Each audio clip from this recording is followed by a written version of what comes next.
Welcome to Tenor Tech, where I solve the problems you didn't even know you had. You'll start by confirming which operating system you're using, iPhone or Android, because the steps differ. Once done, unlock the phone and open Settings. Make sure you know your lock screen security method like PIN or Face ID, since you may need to authenticate. Next, tap Notifications on iPhone or Apps and Notifications on Android to access message settings. Don't pause here. You're entering the area that controls lock screen previews, so proceed to the specific message app or global notification options. Now change the preview behavior directly. On iPhone, select the Messages app under Notifications, then tap Show Previews and choose Never or When Unlocked. This stops previews when locked or until you authenticate.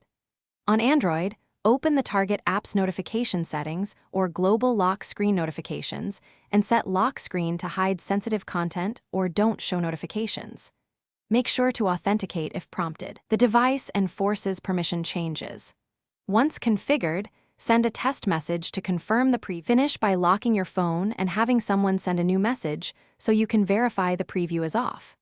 If you still see content on the lock screen, restart the device and recheck the same notification options, because transient bugs or cache settings often persist until reboot. Make sure the app isn't granted special lock screen permission, and update the operating system if the toggle is missing.